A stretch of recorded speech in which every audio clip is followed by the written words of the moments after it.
नमस्ते, म फार्मासिस्ट सागर जोशी हुँ। केही हप्ता अगाडि नेपाली औषधि कम्पनी देउराली जनताले कोरोना विरुद्ध प्रयोग हुन सक्ने एउटा राम्रो सम्भावना भएको औषधि फाभिर 200 बजारमा ल्याएको थियो, तर सरकारले यसलाई रोक लगाइदियो। यो भनेर कि यो औषधि बारे पर्याप्त वैज्ञानिक आधार अहिलेसम्म छैन, पहिला यसको क्लिनिकल स्टडी गर अनि बल्ल म बेच्न दिन्छु भनेको छ। तर जब होमियोप्याथीका समूहले आर्सेनिक एल्बम 30C जुन चाहिँ चिनीको डल्लो नै हो वास्तवमा, यसलाई लाखौं मान्छेमा वितरण गर्दाखेरि कसैले पनि रोकेन भने फाभिर जस्तै अर्को औषधि रेमडेसिभिरलाई पनि यसको पनि पर्याप्त वैज्ञानिक आधार त छैन, तर सरकारले घुमाउरो तरिकाले यसलाई चाहिँ पेसेन्टको हातमा पर्न दिएको बाटो खुल्ला गरिदिएको छ। खालि हाम्रो मात्र औषधिलाई सौदा जस्तो गरिकन बजारमा आउनै दिँदैन, मान्छेको हातमा पर्ने दिँदैन। म देउराली जनताको कर्मचारी पनि हुँ, तर म यो भिडियो चाहिँ व्यक्तिगत तहबाट बनाउँदैछु। अन्याय भएको छ, पुरा भिडियो सुन्नु होला। पहिले यो फाभिर र रेमडेसिभिरको तुलना गरौँ। दुवै एन्टिभाइरल औषधि हुन्, शरीरमा कोरोनाको मात्रा घटाउँछन्। फाभिर चक्की हो भने रेमडेसिभिर सुईबाट दिने हो। दुवै कोभिड पुष्टि भएका बिरामीलाई मात्र दिने हो, तर एउटा ठुलो अन्तर छ। फाभिर चाहिँ कोरोना लागेको तर फोक्सोमा असर नदेखिएको बिरामीलाई दिने हो। अर्को औषध चाहिँ कोरोना लागेको तर फोक्सोमा असर देखिने थालेपछि मात्र दिने हो। दुवैको केही नै ग्यारेन्टी छैन है। अहिलेसम्म कुनै पनि औषधले कोरोनाका बिरामीलाई निकै पार्ने भन्ने ग्यारेन्टी दिन सक्ने अवस्था छैन। ग्यारेन्टी भन्नाले कस्तो हुन्छ, आजको दिनमा एड्स आएको मान्छे मर्नु पर्दैन, बाँच्नु औषधि खानुपर्छ तर मर्नु पर्दैन। झाडा पखाला लाग्यो, जीवनजल खानुस्, ग्यारेन्टिड बाँच्नुहुन्छ।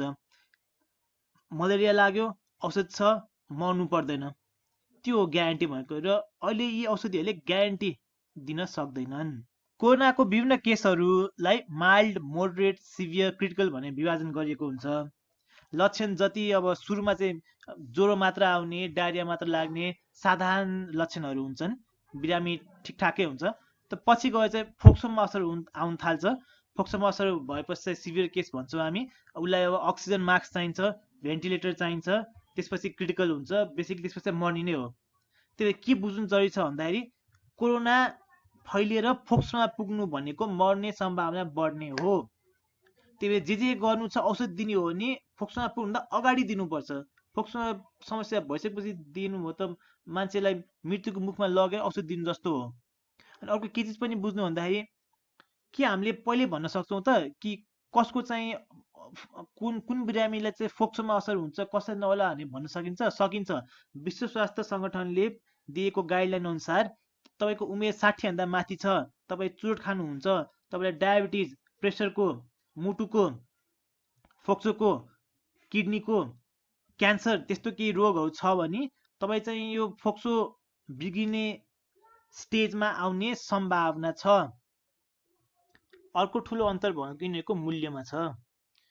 यो चक्की औषध चाहिँ 12,000 रुपियाँ पर्छ। 122 वटा चक्कीहरू हुन्छ बोतलमा।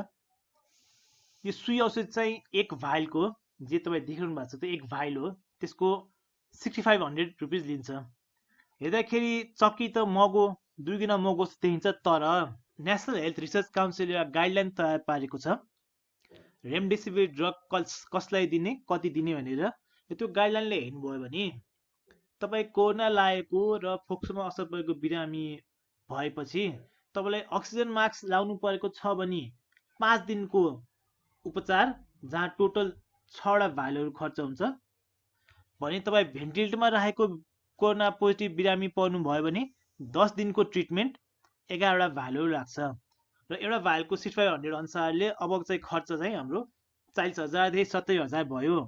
प्लस यो अक्सिजन मास्क, भेन्टिलेटर, यो सबै आइसियुका बिरामीहरू हुन्। त्यो आइसियुको चार्ज अलग्गै लाग्छ, दिनको 2-3 हजारको दरले लाग्छ। यो सबै जोड्नु भयो भने चाहिँ अब चाहिँ मूल्य 40बाट 50,000, 70बाट 90,000 भइदिन्छ। यो हो एक्चुअल कस्ट रेमडेसिभिरको। धेरै महँगो छ नि।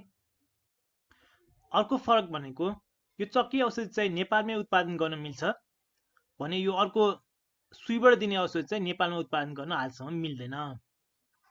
चक्की भएको कारणले यो दिन सजिलो, खुवाउनु पनि सजिलो, सुई भएको कारणले चाहिँ र कोरोनाको अलि एडभान्स स्टेजमा पुगेको बिरामीलाई दिनु पर्दाखेरि अब डाक्टरलाई नि नजिक गएर सुई दिनु पर्यो। अब अगाडि आउन पनि मन नलाग्ने होला, नआइकन नि सुख छैन। अस्ति भर्खर एउटा डाक्टरको मृत्यु भयो कोरोना लागेर। त्यही भएर अलिकति समस्या छ यो रेडमिसिभिरको चाहिँ। त अहिलेसम्म तपाईँले के बुझ्नु पर्यो भन्दा यो रेडमिसिभिर भन्ने औषध चाहिँ आइसियुमा पुगेपछि मात्र दिने औषधि रहेछ। 50,000 देखि 90,000 खर्च हुने रहेछ भने यो फाभिर भन्ने चाहिँ आइसियुमा पुग्न रोक लगाउने औषधि रहेछ। बिकज फोक्सोमा पुग्नुभन्दा अगाडि नै हामीले उपचार गरिसकेका छौँ। र 12,000 मात्र खर्च हुने रहेछ। त औषधि राम्रो छ र तुलनात्मक रूपमा सस्तो छ भने सबै कोरोना लागेकोलाई औषधि दिँदै हिँड्ने हो त होइन। मान्छेहरू, हजारौँ मान्छेहरू आफै निको भएका छन्, यो सत्य हो। तर मर्नीको कुरा मात्र गरौँ है यहाँ। अब WHO को मान्ने हो भने यो उमेर समूह बढी भएका, चुरोट खाने, डायबिटिज, हाइपरटेन्सन लाग्नेहरू चाहिँ रोग सिभियर भएर मर्न सक्ने चान्सेस छ। त्यसकारणले मेरो विचारमा जब नेपाली कोही कोरोना लाग्यो भने र यो समूहमा पर्छ भने उसलाई चाहिँ औषधि तुरुन्त दिन थालौँ। औषधि छिटो दिएर केही पनि बिगार गर्दैन, यो कुरा बुझ्नु पर्यो सबैले। ओके, र हामीलाई चाहिने नियम कानुनहरू हामीले आफैले बनाउने हो के, कसैले भनिदिनु पर्दैन हामीलाई। र औषधि नै दिने हो भने चाहिँ फाभिर सस्तो र सजिलो अप्सन हो। अब यो कुरा तपाईँलाई राम्रो लाग्यो भने फाभिर उप चाहिँ कस्तो अन्याय भइरहेको छ, ठुलो अन्याय भइरहेछ, सौता जस्तो गरिरहेछ हामीलाई, म त्यो बारे बताउँछु। संसारमा औषधिहरूलाई विभिन्न क्याटेगोरीमा विभाजन गर्न सकिन्छ। आयुर्वेद, होमियोप्याथी, एलोप्याथी, युनानी हुन्छ। यो रेडमिसिभिर र फाभिर भनेको चाहिँ एलोप्याथी समूहमा पर्छ, आधुनिक वैज्ञानिक औषधि हुन् यिनीहरू चाहिँ। बाँकी सबै चाहिँ रैथाने, पुरानी, अवैज्ञानिक जे पाए त्यही हुन्। स्वास्थ्य मन्त्रालय अन्तर्गत एउटा आयुर्वेद तथा वैकल्पिक चिकित्सा विभाग भन्ने छ। अस्तिले वैशाखमा एउटा गाइडलाइन तयार पार्यो जसमा चाहिँ न औषध व्यवस्था विभाग, न मेडिकल काउन्सिल, न फार्मेसी काउन्सिल, न नेपाल रिसर्च काउन्सिल कसैको संलग्नता थिएन।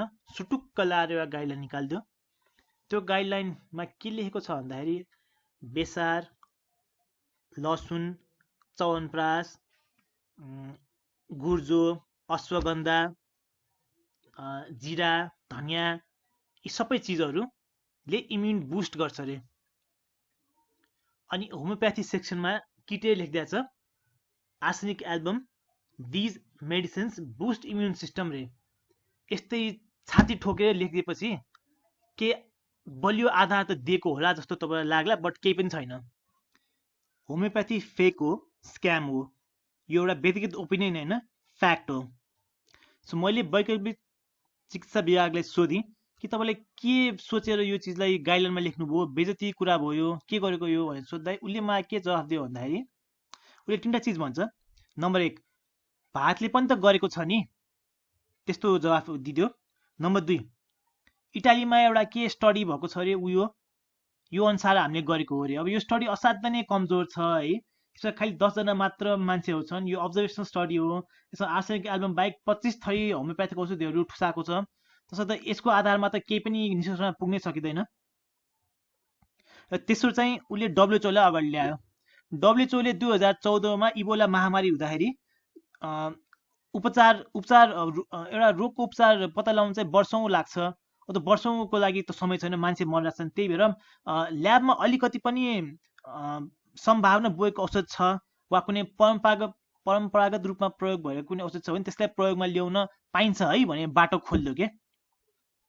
अब त्यो कुरा अहिले 2020मा पनि कोरोनामा लागू हुन्छ कि हुँदैन, यो कुरा विभागले कसलाई सोधेर बुझेको हो है। WHO चाहिँ यस्तो कुनै पनि स्टेटमेन्ट दिएको छैन।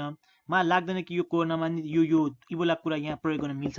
र मिल्ने भयो यो कुरा आयुर्वेद र होमियोप्याथीले मात्र किन अप्लाई गरेको, एलोप्याथीको औषधमा किन प्रयोग नगरेको? त किन सरकार चाहन्छ कि होइन एलोप्याथीको औषधिहरूले चाहिँ क्लिनिकल ट्रायल नै गर भने किन त्यस्तो गरेको? पर्दैन यो चिनीको डल्लोलाई क्लिनिकल ट्रायल गर्नु नपर्ने, बेसार च्यवनप्रासलाई क्लिनिकल ट्रायल गर्नु नपर्ने, किन फाभिर र रेमडेसिभिरलाई चाहिँ क्लिनिकल ट्रायल गर्नुपर्ने भनेको। अब एउटा चिज अर्को थप बुझ्नुहोस् है, आयुर्वेद औषधि र होमियोप्याथिक औषधि पनि औषधि व्यवस्था विभागको अन्डरमा आउँछ। ओके, आयुर्वेद विभागको अन्डरमा केही पनि आउँदैन। र यसै जुन यो होमियोप्याथीका समूहहरूले यो चिनीको डल्लोलाई रोग प्रतिरोगात्मक क्षमता वृद्धि गर्ने भनी उल्लेख गरेर अङ्कित गरेर औषधि बाँडेका थिए, सित्तैमै बाँडेको भए पनि त्यस्तो गर्नु चाहिँ कानुनी अपराध हो, त्यस्तो गर्न पाइँदैन। औषधि व्यवस्थाले चाह्यो भने तुरुन्त तिनीहरूलाई कारवाही गर्न सक्छ, तर गरेन के, थाहा पाएर पनि गरेन। आधिकारिक रूपमा थाहा थियो औषधि व्यवस्था विभागलाई यस्तो भइरहेको छ भनेर, तैपनि उसले केही पनि एक्सन लिएन। तर यहाँ भने फाभिर र रेमडेसिभिरलाई चाहिँ होइन क्लिनिकल ट्रायल गरी खा भनेर प्रेसर दिइरहेछ। एउटालाई चाहिँ जाँचै नदिकन पास रे, अर्कोलाई चाहिँ जाँच पनि दिए अनि 100मा मिनिमम 60 पनि ल्याए। त्यस्तो विभेद भइरहेछ कि यहाँ, यो धेरै नै रिस उठ्दो कुरो हो हामीलाई चाहिँ। सो आज म के गर्छु, आज म होमियोप्याथीको पोल सबैलाई खोलिदिन्छु। अब होमियोप्याथी पढ्नेहरूले रिसाउने छन् कि ओहो त फार्मेसी पढेकोले त हाम्रो बारेमा किन बोल्ने कराउँछन् है, आफ्नो क्षेत्रमा रह भन्छन्। तर यो मैले लेखेको कुरा पढ्नुहोस् त एकचोटि, रोगको उपचार भनेको धर्म संस्कार रीतिरिवाज जस्तो सबैको छुट्टा छुट्टै मूल्य मान्यता भने हुँदैन, किनकि विज्ञानमा अल्टरनेट ट्रुथ हुँदैन। तपाईँको व्यक्तिगत सोचाइको अधिकार नि विज्ञानमा गरे त्यो काम लाग्दैन। तपाईँले होइन पृथ्वी चाहिँ रोटी जस्तो चेप्टो छ भनेर सोच्न पाउनु हुँदैन, त्यो पृथ्वी गोलो छ सबैलाई थाहा छ, सबैले त्यही नै मान्नुपर्छ। स्थापित वैज्ञानिक आधारहरू उप चलेर vaccines, antibacterial, anaesthetic, antiviral, anti cancer जस्ता वरदान हुन् यिनीहरू सबै।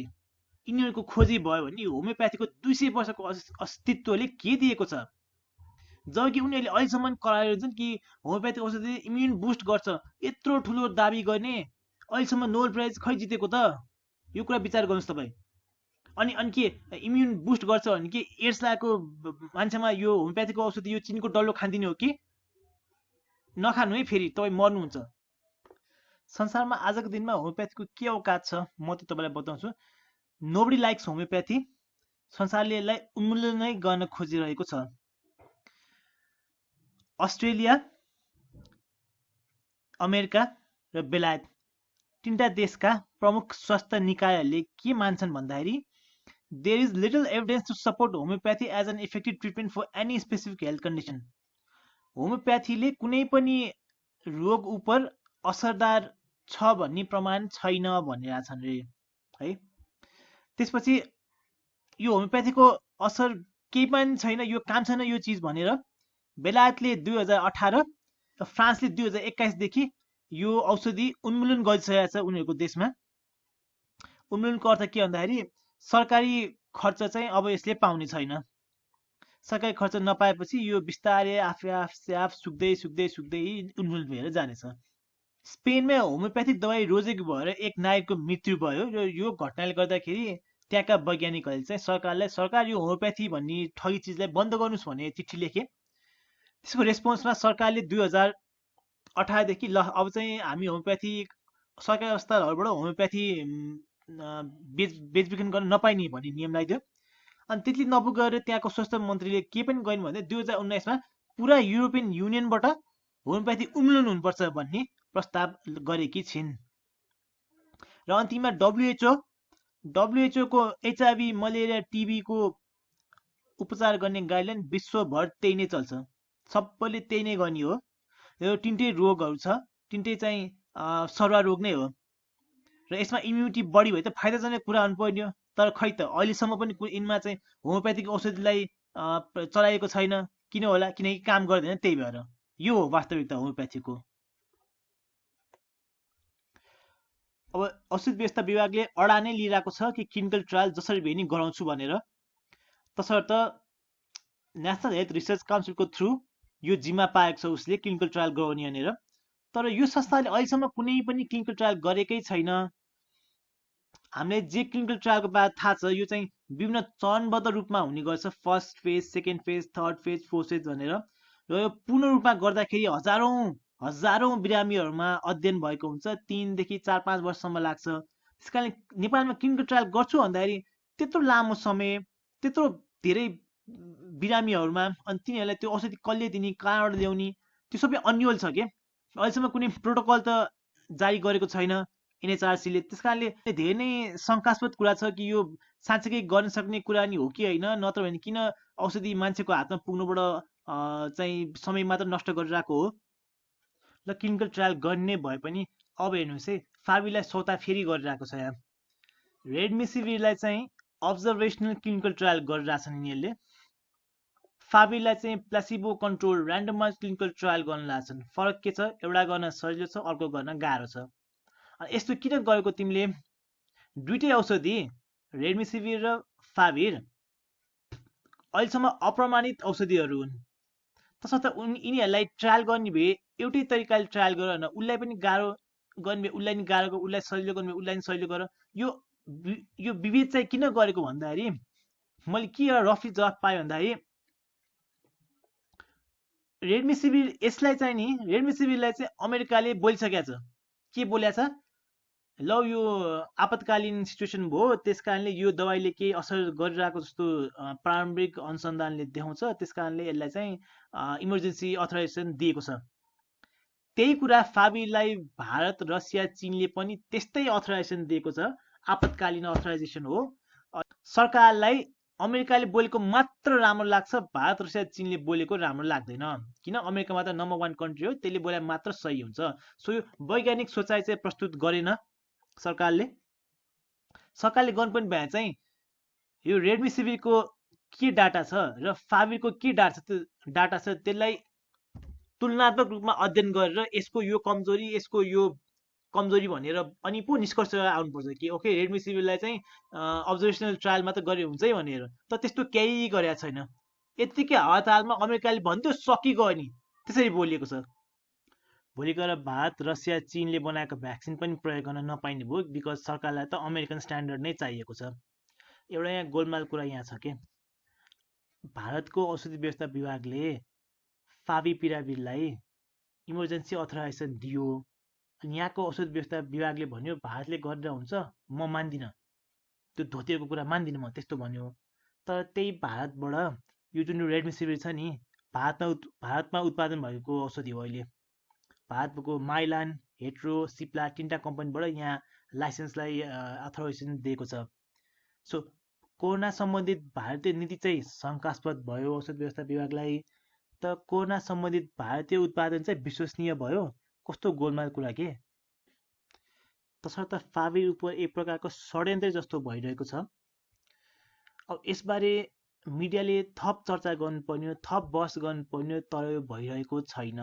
मैले यहाँ जसरी कुराहरू राखेँ त्यो टेक्निकल कुराहरू भएर मिडियाले नआएको होला, बट त्यति भनेर आफ्नो दायित्वबाट पछि हट्न त पाइँदैन।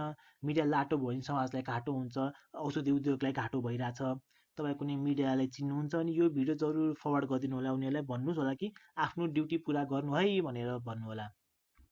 लकडाउनका सुरुवातका दिनहरूमा आयुर्वेदले पाएसम्मको सबै ठाउँमा गएर हामी चाहिँ कोरोनाको लागि औषधि हौँ भन्ने मानसिकता उत्पन्न गर्न खोजेको थियो र धेरै हदमा यो सक्सेस पनि भयो।